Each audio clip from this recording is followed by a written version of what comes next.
ಪಿತನ ಸುತನ ಮತ್ತು ಪವಿತ್ರಾತ್ಮನ ನಾಮದಲ್ಲಿ ಪ್ರೈಸ್ ದಿ ಲಾರ್ಡ್.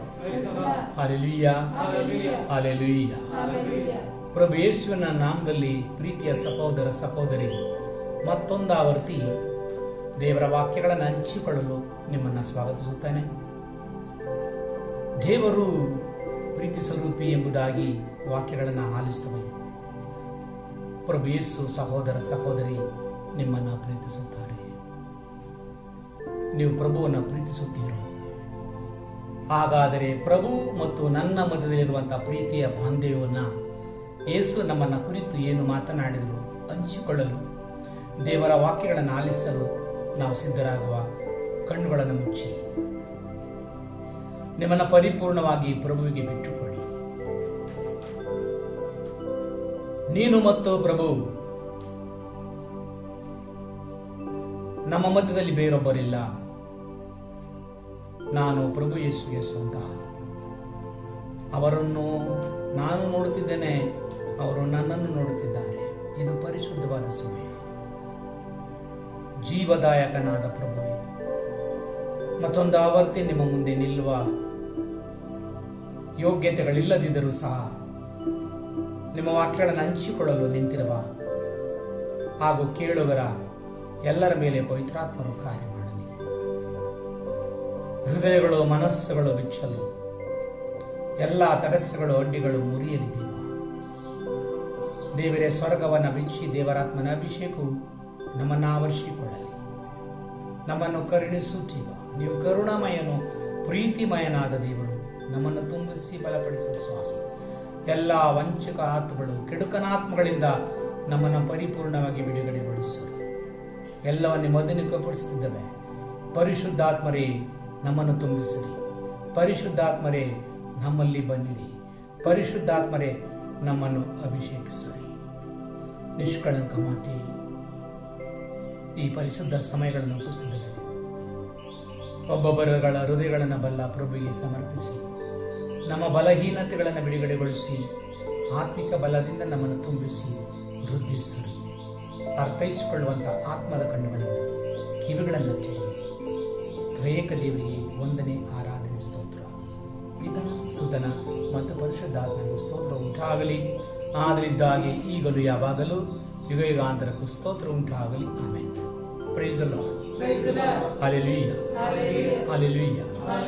ಪ್ರೀತಿಯ ಸಹೋದರ ಸಹೋದರಿ, ಪ್ರಭು ಯೇಸುವಿನ ಪ್ರೀತಿಯನ್ನು ಅರ್ಥೈಸಿಕೊಳ್ಳಲು ಸಾಧ್ಯವಾಗದ ಸ್ಥಿತಿಯಲ್ಲಿ ಇಡೀ ವಿಶ್ವ ಮಾನವ ಕೋಟಿಯು ಇಂದು ವೇದನೆಯಿಂದ ನರಳುತ್ತಿರುವುದು ಇದರ ಕೊರತೆಯಿಂದಾಗಿ. ದೇವರ ವಾಕ್ಯ ನಮಗೆ ಬೋಧಿಸುತ್ತದೆ.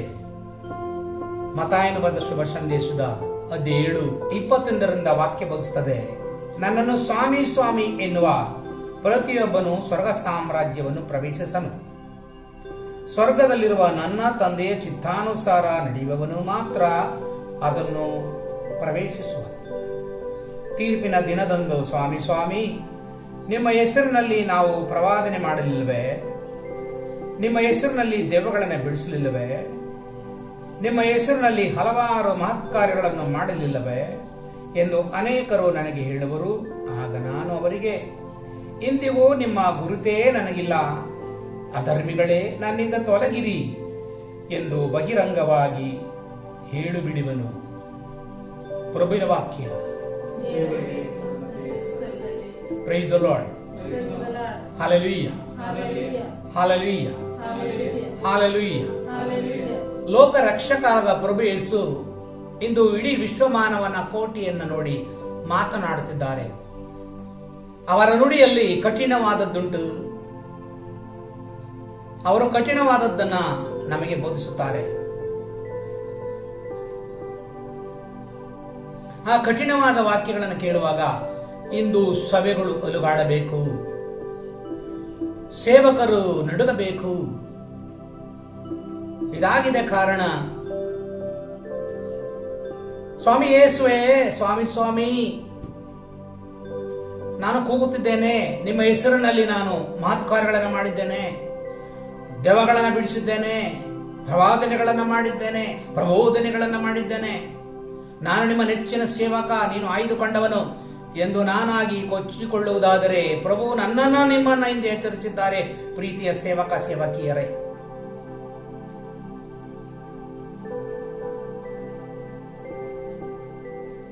ಆಗ ನಾನು ಅವರಿಗೆ, ಇಂದಿಗೂ ನಿಮ್ಮ ಗುರುತೇ ನನಗಿಲ್ಲ, ಅಧರ್ಮಿಗಳೇ ನನ್ನಿಂದ ತೊಲಗಿರಿ ಎಂದು ಪ್ರಭು ಹೇಳುವರು ಎಂಬ ವಾಕ್ಯವು ಕಠಿಣವಾದದ್ದಲ್ಲವೇ? ಇದು ಮನಸ್ಸು ಕುಂದಿಕೊಳ್ಳುವಂಥದ್ದೇ? ಇಲ್ಲ, ಬದಲಾಗಿ ಎಚ್ಚರಿಸಿಕೊಳ್ಳುವಂತದ್ದು. ದೇವರ ಪ್ರೀತಿಯಲ್ಲಿ ಬಾಂಧವ್ಯದಲ್ಲಿ ಬೆಳೆದುಕೊಳ್ಳುವಾಗ ಆ ಪ್ರೀತಿಯನ್ನು ಅರ್ಥೈಸಿಕೊಳ್ಳದಾಗ ನಾನು ಒಬ್ಬ ಬೋಧಕನಾಗಿ, ಸೇವಕನಾಗಿ, ಸಭಾ ಪ್ರಮುಖನಾಗಿ ನಾನು ಸೇವೆ ಮಾಡುವಾಗ ಇಂದು ವಿಶ್ವದಲ್ಲಿ 45,000 ಸಭೆಗಳಿವೆ. ಯಾತಕ್ಕಾಗಿದೆ ಆಗಿದೆ ಇದು ಸಭೆಗಳು?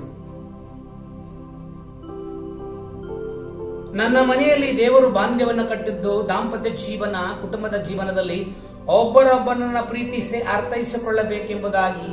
ಪ್ರೀತಿಯ ದಾಂಪತ್ಯ ಜೀವನವು, ಪ್ರೀತಿಯ ಕುಟುಂಬದ ಜೀವನವು ದೇವರ ಮಹಿಮೆಗಾಗಿ ಮಾತ್ರ. ಆದರೆ ನನ್ನ ಕುಟುಂಬದಲ್ಲಿ ದೇವರ ಪ್ರೀತಿಯ ಬೇರೂರುಂಟೋ, ನೆಲೆಯುಂಟೋ? ಪತಿ ಪತ್ನಿಯಲ್ಲಿ ಬಾಂಧವ್ಯ, ಪ್ರೀತಿ ಇಲ್ಲದ ಕೊರತೆ, ಕುಟುಂಬದ ಜೀವಿತದಲ್ಲಿ ಮಕ್ಕಳು ಮತ್ತು ತಂದೆ ತಾಯಿಗಳ ಮಧ್ಯೆಯಲ್ಲಿರುವಂತಹ ಕೊರತೆ. ನಾನು ಕುಟುಂಬದಲ್ಲಿ ಪ್ರೀತಿಯನ್ನ ಕಾಣದವನು, ಕುಟುಂಬದಲ್ಲಿ ಪ್ರೀತಿಯನ್ನು ಹಂಚಿಕೊಳ್ಳದವನು, ಕುಟುಂಬದಲ್ಲಿ ಮಕ್ಕಳಿಗೆ ಪ್ರೀತಿಯನ್ನ ಕೊಡದವನು, ಮಕ್ಕಳು ತಂದೆ ತಾಯಿಗಳ ಪ್ರೀತಿಯನ್ನು ಅನುಭವಿಸದ ಸನ್ನಿವೇಶದಲ್ಲಿ ಹಾಗಾದರೆ ನಿನ್ನ ಕುಟುಂಬದ ನೆಲೆ ಹೇಗಿದೆ? ಮೊದಲು ನಿನ್ನ ಕುಟುಂಬವನ್ನ ಪ್ರೀತಿಯಿಂದ ಕಟ್ಟು. ಈಗ ಹೋಗು, ನೀನು ಸಭೆಯನ್ನ ಕಟ್ಟು. ಸಭೆಯಲ್ಲಿ ಏನಾಗಿದೆ? ದೇವರ ವಾಕ್ಯಗಳನ್ನು ಹಂಚಿಕೊಳ್ಳುವಂಥದ್ದು. ಕುಟುಂಬದಲ್ಲಿ ಪ್ರೀತಿಯ ಕೊರತೆ ಉಂಟಾದಾಗ ತಂದೆ ತಾಯಿಗಳಿಂದ ಮಕ್ಕಳು ಬೇರ್ಪಡುತ್ತಾರೆ. ಕಾರಣ ಅವರಿಗೆ ತಂದೆ ತಾಯಿಗಳ ಪ್ರೀತಿಯ ಕೊರತೆ ಉಂಟು. ಆ ಕುಟುಂಬ ಎಂಬ ಧರ್ಮಸಭೆಯಲ್ಲಿ ಅವರಿಗೆ ಪ್ರೀತಿಯ ಕೊರತೆ ಉಂಟು. ಅದಕ್ಕಾಗಿ ಅವನು ಹೊರನಡೆದ. ಆ ಪ್ರೀತಿಯಿಂದ ಹೊರನಡೆಯುವಂಥದ್ದೇ ಎಂದು ಸಭೆಗಳ ಸಹಸ್ರದಲ್ಲಿ ಉಂಟಾದದ್ದು ಈ ಪ್ರೀತಿಯ ಕೊರತೆಯಿಂದ. ಇವುಗಳನ್ನು ನೋಡುವಾಗ, ಹಿನ್ನೆಲೆಗಳಲ್ಲಿ ನೋಡುವಾಗ ತಾವೆಲ್ಲರೂ ಹಿಂದೆ ಒಂದು ಕೇಳಿರಬಹುದು, ಮರ್ಲಿನ್ ಮೆನ್ರೋ, ಅಮೆರಿಕದಲ್ಲಿ ಪ್ರಸಿದ್ಧ ತಾರೆ. ಇಡೀ ವಿಶ್ವವು ಆ ಮರ್ಲಿನ್ ಮೆನ್ರೋ ಎಂಬವರ ಅನಾರ್ಥನೆಯನ್ನ, ಅವರ ಸಿನಿಮಾ ಮಾಧ್ಯಮದ ತುಣುಕುಗಳನ್ನ ಪ್ರತಿದಿನ ಎದುರು ನೋಡುವಂತಹ ಪತ್ರಿಕಾ ಮಾಧ್ಯಮಗಳನ್ನು ಎದುರು ನೋಡುವಾಗ ಎಲ್ಲರೂ ಪುಳಕಿತಗೊಳ್ಳುತ್ತಿದ್ದರು. ಇಡೀ ಅಮೆರಿಕವು ಅವಳಿಗೆ ಒಂದು ಉತ್ತಮವಾದ ಸ್ಥಾನವನ್ನು ಕೊಟ್ಟಿದ್ದರು. ಕಾರಣ ಅವಳು ಒಳ್ಳೆ ನಟನಗಾರ್ತಿ ಮತ್ತು ಸುಂದರವತಿ. ಪ್ರೆಸಿಡೆಂಟ್ ಅಮೆರಿಕ ಸಹಿತವಾಗಿ ಎಲ್ಲರೂ ಅವಳಿಗೆ ಒಂದು ಗೌರವ ಸ್ಥಾನದಲ್ಲಿಟ್ಟಿದ್ದರು. ಅಂತರ ಎಲ್ಲ ಹೃದಯವನ್ನು ಗೆದ್ದುಕೊಂಡಿದ್ದ ಆಕೆಯು ತನ್ನಲ್ಲಿ ಒಂದು ಕೊರಗಿತ್ತು. ಆ ಕೊರಗನ್ನು ತೋಡಿಕೊಂಡ ದಿನಗಳು ಬರುವಾಗ ತಾಯಿ ಮಾತ್ರ ಉಂಟು, ತಾಯಿ ಮತ್ತು ಮಗಳು. ಅಪಾರ ಆಸ್ತಿಯನ್ನು ಸಂಪಾದಿಸಿದ ಆಕೆ ಅಗರ್ಭ ಶ್ರೀಮಂತಳಾದಳು. ಎಲ್ಲರೂ ಬೆಕ್ಕಸ ಬೆರಗಾಗಿ ಅವಳ ಜೀವನ ಚರಿತ್ರೆಯನ್ನು ಕಾಣುವಾಗ ಒಂದು ದಿನ ಬೆಳಗಿನ ಮಾಹಿತಿ ಪತ್ರಿಕೆಗಳಲ್ಲಿ ಮರ್ಲಿನ್ ಮೆನ್ರೋ ವಿಷಪ್ರಾಶನವನ್ನ ಮಾಡಿ ಮರಣ ಹೊಂದಿದಳು. ಈ ವಾರ್ತೆಯು ಕಾಡ್ಗಿಚ್ಚಿನಂತೆ ಹರಡಿತು. ಅನೇಕರು ಇದು ಬಹಳ ಕೆಟ್ಟ ವಿಷಯವಾದದ್ದು, ಇದು ಸಹಿಸಿಕೊಳ್ಳಲು ಸಾಧ್ಯವಿಲ್ಲ, ಯಾರೋ ಮೋಸ ಮಾಡಿದ್ದಾರೆ, ವಂಚನೆ ಮಾಡಿದ್ದೇನೆ ಎಂಬುದಾಗಿ ಅನೇಕರು ಕಣ್ಣೀರಿಟ್ಟರು, ಬಟ್ಟೆ ಎರೆದುಕೊಂಡರು, ಬೀದಿಗೆ ಬಂದರು. ಇದಕ್ಕೆ ಕಾರಣವೇನು? ಆದರೆ ತಾಯಿ ಅವಳ ದಿನಚರಿಯನ್ನು ನೋಡುವಾಗ ಅಲ್ಲಿ ಒಂದು ಪುಟ್ಟವಾದಂತ ವಾಕ್ಯ ಇತ್ತು. ನಾನು ಸಂಪಾದಿಸಿದೆ, ನಾನು ಹೇರಳವಾದ ಐಶ್ವರ್ಯವಂತಳಾದೆ, ಲೋಕವು ನನ್ನನ್ನ ಪ್ರೀತಿಸುತ್ತದೆ, ನನ್ನ ಸೌಂದರ್ಯವನ್ನು ಪ್ರೀತಿಸುತ್ತದೆ, ನನ್ನ ಲಾವಣ್ಯನ ನಟನೆಯನ್ನು ಪ್ರೀತಿಸುತ್ತದೆ, ಆದರೆ ನನ್ನನ್ನು ಯಾರೂ ಪ್ರೀತಿಸುತ್ತಿಲ್ಲ. ಅಮ್ಮ, ನೀನು ನನ್ನನ್ನು ಪ್ರೀತಿಸುವುದು ನನ್ನಲ್ಲಿರುವಂತಹ ಐಶ್ವರ್ಯಕ್ಕಾಗಿ, ನನ್ನನ್ನಲ್ಲ. ಹಾಗಾಗಿ ಯಾರಿಗೂ ಬೇಡವಾದ ಪ್ರೀತಿಯಿಂದ ಕೊರತೆ ಉಂಟಾದ ಈ ಪ್ರೀತಿಯನ್ನು ತುಂಬಿಕೊಳ್ಳಲು ಲೋಕವು ನನಗೆ ಕೊಡದ ಕಾರಣ ಇಂದು ನಾನು ಕೊನೆಯ ದಿನಗಳನ್ನ ಹಾಕಿಕೊಂಡಿದ್ದೇನೆ.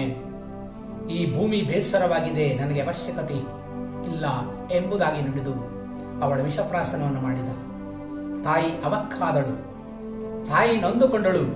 ಆದರೆ ಎಲ್ಲವೂ ಮೀರಿಯಿದ್ದು ಅವಳು ಪ್ರೀತಿಯಿಂದ ದೂರವಾಗಿದ್ದಳು. Praise the Lord. Hallelujah, hallelujah. ತನ್ನ ಕುಟುಂಬದಲ್ಲಿ ಮಕ್ಕಳು ಎದುರು ನೋಡುವಂತದ್ದು ತಂದೆ ಮತ್ತು ತಾಯಿಯ ಪ್ರೀತಿ, ಹೊರಗಡೆ ಹೋಗುವಾಗ ಸಮಾಜದ ಪ್ರೀತಿ. ಆ ಪ್ರೀತಿ ಇಲ್ಲದಾಗ ಮಾತ್ರ ನನ್ನಲ್ಲಿರುವಂತ ಪ್ರೀತಿ ಎಂದದ್ದು. ಹಾಗಾಗಿದೆ ಅವಳು ತೀರ್ಮಾನ ಕೊಂಡದ್ದು, ನನ್ನನ್ನು ಪ್ರೀತಿಸುವವರು ಯಾರೂ ಇಲ್ಲ. ಪ್ರೀತಿಯಿಂದ ನೊಂದ ಆಕೆ ಈ ಲೋಕವನ್ನು ತ್ಯಜಿಸಿದಳು. ಕಾರಣ ದೈವಿಕ ಪ್ರೀತಿಯಿಂದ ದೂರವಾದಳು. ಆ ದೈವಿಕ ಪ್ರೀತಿ ಕುಟುಂಬದಲ್ಲಿ ಮರೆಯಾಗಿತ್ತು. ಮತ್ತೊಂದು ಸಿನಿಮಾ ಮಾಧ್ಯಮದಲ್ಲಿ ನೋಡ್ತೇವೆ, ನಗ್ಮಾ ಹೆಸರಾಂತ ತಾರೆ ಅನೇಕ ಚಿತ್ರಗಳನ್ನ ನಲ್ಲಿ ನಟಿಸಿ ಉತ್ತರ ಮತ್ತು ದಕ್ಷಿಣ ಭಾರತ ದೇಶದಲ್ಲಿ ಪ್ರಖ್ಯಾತ ಪಡೆದವಳವಳು. ಬಹಳ ಸುಂದರವತಿ, ಬಹಳ ನೃತ್ಯಗಾತಿ, ಎಲ್ಲರೂ ಅಚ್ಚುಮೆಚ್ಚುಗೆಯನ್ನು ಪಡೆದುಕೊಂಡಿದ್ದಳು. ಅನೇಕ ವೇದನೆಯನ್ನ ಸಹಿಸಿಕೊಳ್ಳಲು ಸಾಧ್ಯವಾಗದಾಗ ಅವಳಿಗೆ ಪ್ರೀತಿಯ ಕೊರತೆ ಇತ್ತು, ಕುಟುಂಬದಲ್ಲಿ ಪ್ರೀತಿಯ ಕೊರತೆ ಇತ್ತು. ಪ್ರೀತಿಗಾಗಿ ಹಂಬಲಿಸಿದಳು. ಅವಳಿಗೆ ಕಡೆಯಲ್ಲಿ ಕಂಡುಕೊಂಡದ್ದು ಅವಳು ದೈವಿಕ ಪ್ರೀತಿಯಿಂದ ಸೆಳೆಯಲ್ಪಟ್ಟ ಒಂದು ಕ್ಷಣದಲ್ಲಿ ಅವಳು ಪ್ರಭು ಯೇಸುವಿನ ಪ್ರೀತಿಗೆ ಒಳಗಾದಳು, ಸೆಳೆಯಲ್ಪಟ್ಟಳು. ಇಂದು ನಗ್ಮಾ ತನ್ನ ತುಂಡುಡುಗೆಯನ್ನು ತೆರೆದು ಮೈ ತುಂಬ ಬಟ್ಟೆಯನ್ನು ಹೊದ್ದು ತಲೆ ಮೇಲೆ ಸೆರಗನ್ನು ಹಾಕಿ, ಸ್ತ್ರೀಯರು ಸಭೆಗಳಲ್ಲಿ ತಲೆ ಮೇಲೆ ಸೆರಗನ್ನು ಹಾಕಿಕೊಳ್ಳಬೇಕು ಎಂಬ ಅವಳಲ್ಲಿದ್ದಂತ ನೋವನ್ನ ಮರೆತು ಅವಳು ಇಂದು ದೇವರ ಸೇವಕಿಯಾಗಿ ದೇವರ ವಾಕ್ಯಗಳನ್ನ ಸಾರುವ ಪ್ರಬೋಧಕರಾಗಿ ಅವಳು ಸೇವೆಯನ್ನೇ ಮಾಡ್ತಾ ಇದ್ದಾಳೆ. Praise the Lord. Hallelujah, hallelujah. ಮತ್ತೊಮ್ಮ ಸಿನಿಮಾದಲ್ಲಿ ಎಲ್ಲರಿಗೂ ಪರಿಚಯ ಮೋಹಿನಿ. ಮೋಹಿನಿ ಎಂಬ ಕೊನೆಯ ಸಿನಿಮಾದಲ್ಲಿ ಭಾಗಿಯಾದ ಆಕೆ ಮೋಹಕವಾದ ದೃಷ್ಟಿ, ಮೋಹಕವಾದ ರೂಪ, ಮೋಹಕವಾದ ಸ್ವರ ಎಲ್ಲದರಲ್ಲೂ ಅವಳು ಮನೆ ಮಾತಾಗಿದ್ದಳು. ಹಾಗಾಗಿ ಒಂದು ದಿನ ಮೋಹಿನಿಯಲ್ಲಿ ಮನಸ್ಸಲ್ಲಿ ಸ್ಪರ್ಶವಾದದ್ದು ಈ ಲೋಕದ ಪ್ರೀತಿ ಮತ್ತು ಕುಟುಂಬದ ಪ್ರೀತಿಯು ದೊರಕದಾಗ ಪ್ರೀತಿಗಾಗಿ ಹಂಬಲಿಸಿದಳು. ಒಂದು ದಿನ ವಾಕ್ಯದ ಮೂಲಕ ಅವಳು ಪ್ರೀತಿಯನ್ನು ಕಂಡುಕೊಂಡಳು. ಇಂದು ಮೋಹಿನಿ ಕ್ರಿಸ್ಟಿನಾ ಆಗಿ ಪ್ರಭು ಯೇಸುವನ್ನು ಸ್ವೀಕರಿಸಿ ಪ್ರಬೋಧಕಳಾಗಿ ದೇವರ ಮುಂದೆ ಸಾಕ್ಷಿ ನಿಲ್ಲುವ ಮಗಳಾಗಿದ್ದಾಳೆ. Praise the Lord. ಹಲ್ಲೆಲೂಯಾ. ಈ ಅನೇಕ ಸಿನಿಮಾ ಘಟನೆಗಳಲ್ಲಿ ನಾವೆಲ್ಲವನ್ನು ನೋಡುತ್ತೇವೆ. ಲೋಕವು ಕೊಡದಂತ ಪ್ರೀತಿ ದೈವಿಕ ಕರೆಯಲಿತ್ತು. ಅಂದಾಗಿ ಪ್ರೀತಿಯ ಸಹೋದರ ಸಹೋದರಿ, ಇಂದು ನನ್ನನ್ನು ನಿನ್ನನ್ನು ಎಚ್ಚರಿಸುವಂತದ್ದು, ನಾನು ಬೋಧಕನಾಗಿದ್ದೇನೆ, ಯೇಸುವಿನ ನಾಮದಲ್ಲಿ ದೆವ್ವಗಳನ್ನು ಬಿಡಿಸುತ್ತಿದ್ದೇನೆ, ಯೇಸುವಿನ ನಾಮದಲ್ಲಿ ಅದ್ಭುತಗಳನ್ನು ಮಾಡುತ್ತಿದ್ದೇನೆ, ಇದು ನನ್ನ ಹುಚ್ಚು. ಆದರೆ ದೇವರು ವಾಕ್ಯ ಬೋಧಿಸುತ್ತದೆ, ಇಂದಿಗೂ ನೀನು ಯಾರೆಂದು ನಾನು ಅರಿಯೇ ಎಂಬುದಾಗಿ. ನಾನು ಸ್ವರ್ಗದ ಸಾಮ್ರಾಜ್ಯದಲ್ಲಿ ಪ್ರಭುವಿನ ಬಳಿಗೆ ಹೋಗುವಾಗ ಅವರು ಕೇಳುವಂತ ಪ್ರಶ್ನೆಗೆ ನನ್ನ ನಿನ್ನ ಉತ್ತರವೇನು? ಹಾಗಾಗಿ ಪ್ರೀತಿಯನ್ನ ಕಂಡುಕೊಳ್ಳಲು ನನ್ನ ಪ್ರೀತಿಯ ಸಹೋದರ ಸಹೋದರಿ, ನಿನ್ನ ಪರಿಪೂರ್ಣವಾಗಿ ಹಂಚಿಕೋ, ಪ್ರಭುವಿಗೆ ಬಿಟ್ಟುಕೊಡು. ಪ್ರೀತಿ ಎಂಬ ಅರ್ಥವನ್ನು ನೋಡುವಾಗ ಗಹನವಾದ ಪ್ರೀತಿಗಳನ್ನು ನೋಡಿದಿವಿ. ಅದು ಲೋಕದ ಪ್ರೀತಿ ಮತ್ತು ದೇವರ ಪ್ರೀತಿ. Condition love and uncondition love. ಷರತ್ತುಬದ್ಧ ಪ್ರೀತಿ, ಷರತ್ತುಗಳಿಲ್ಲದ ಪ್ರೀತಿ. ಷರತ್ತುಗಳಿಲ್ಲದ ಪ್ರೀತಿಗಳನ್ನು ನೋಡುವಾಗ ಪರಿಪೂರ್ಣವಾಗಿ ತನ್ನನ್ನೇ ಬಿಟ್ಟುಕೊಟ್ಟರು. ಹಾಗಾಗಿ ದೇವರ ನಾಮದಲ್ಲಿ ನಾವು ಯೋಚಿಸುವಾಗ ದೇವರು ಮುಲಾಜು ನೋಡುವುದಲ್ಲ, ಮುಖ ನೋಡುವುದಲ್ಲ. No compromise. ಪ್ರಭು ಯಾವುದಕ್ಕೂ ಸಹ ಒಳಗಾಗುವುದಿಲ್ಲ. ಕಾರಣ ನಾನು ಬೋಧಕನಾಗಿದ್ದೆ, ಬೋಧನೆ ಮಾಡಿದೆ. ನಾನು ಸೇವಕನಾಗಿದ್ದೆ, ಸೇವೆ ಮಾಡಿದೆ. ನಾನು ನಿಮ್ಮನ್ನ ಯೇಸುವಿನ ನಾಮದಲ್ಲಿ ಅದ್ಭುತಗಳನ್ನು ಮಾಡಿದೆ. ಹೌದು, ಅದ್ಭುತಗಳನ್ನು ಮಾಡುವ ಸಹೋದರ ಸಹೋದರಿ ನೀನಲ್ಲ, ಪ್ರಭು ಯೇಸುವಾಗಿದ್ದಾರೆ. ಆದ್ದರಿಂದ ಗೌರವ ಮಹೋನ್ನತ ದೇವರಿಗೆ ಮಾತ್ರ ನೀನು ಹೆಚ್ಚಳ ಪಟ್ಟಿ ಅಲ್ಲವೇ? ಹಾಗಾದ್ರೆ ನೀನು ಪ್ರಭುವಿನ ಯೇಸುವಿನ ಸಾಮ್ರಾಜ್ಯವನ್ನು ತೀರ್ಮಾನ ಮಾಡೋದು ಅದು ಪ್ರಭು ಯೇಸುವಿನಿಂದ ಮಾತ್ರ, ನಿನ್ನದಾಗಿಲ್ಲ ಎಂದು ಪ್ರಭು ನಮ್ಮೆಲ್ಲರಿಗೂ ಇಂದು ಎಚ್ಚರಿಸಿದ್ದಾರೆ. The broken of the body of Christ. ಕ್ರಿಸ್ತನನ್ನ ಛಿದ್ರಗೊಳಿಸುವಂತದ್ದು. ಕ್ರಿಸ್ತನು ದೇಹವನ್ನು ನಮಗಾಗಿ ಮುರಿದುಕೊಂಡ. ಇಂದು ನಾವು ಲೌಕಿಕವಾಗಿ ಕ್ರಿಸ್ತನನ್ನ ಮುರಿದು ಬಿಡುತ್ತಿದ್ದೇವೆ. ಕಾರಣ ಇಂದು ಲೋಕದಲ್ಲಿ ಎಚ್ಚರಿಸಿದ್ದಾರೆ.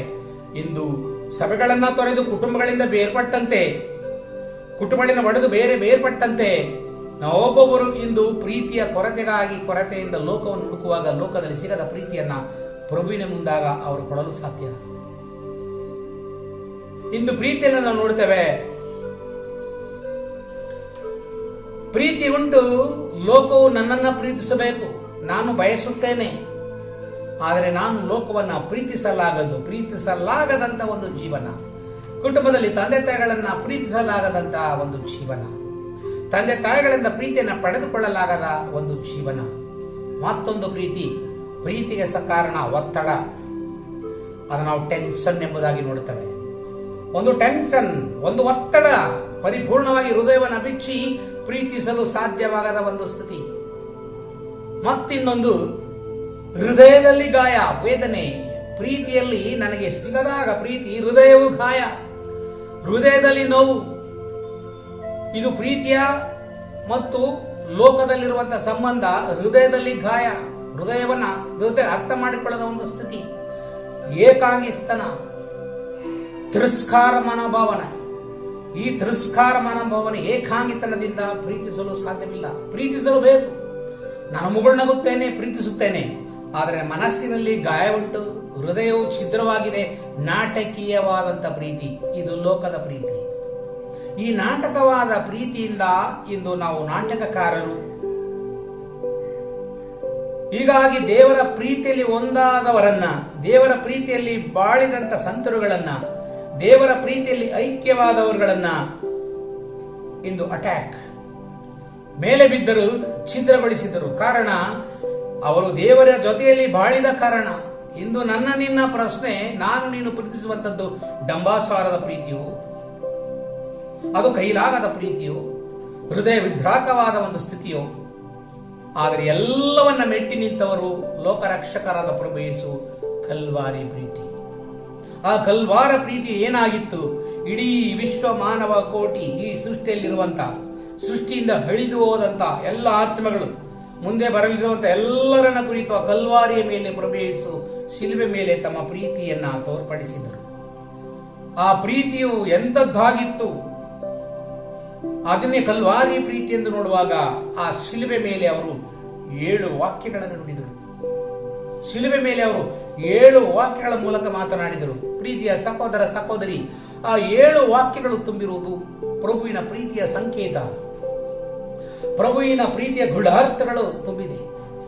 ತಾನು ಲೋಕಕ್ಕಾಗಿ ತಂದೆಯಾದ ದೇವರು ಈ ಭೂಮಿಗೆ ವಾಕ್ಯವಾಗಿ ಧರೆಗೆ ಕಳಿಸಿಕೊಟ್ಟದ್ದು ಯಾತಕ್ಕಾಗಿ? ತಂದೆಯ ಚಿತ್ತವನ್ನು ನೆರವೇರಿಸುವುದಕ್ಕಾಗಿ. ಅವರು 7 ವಾಕ್ಯಗಳ ನಿಗೂಢ ರಹಸ್ಯಗಳು ಪ್ರೀತಿಯಿಂದ ತುಂಬಿದೆ.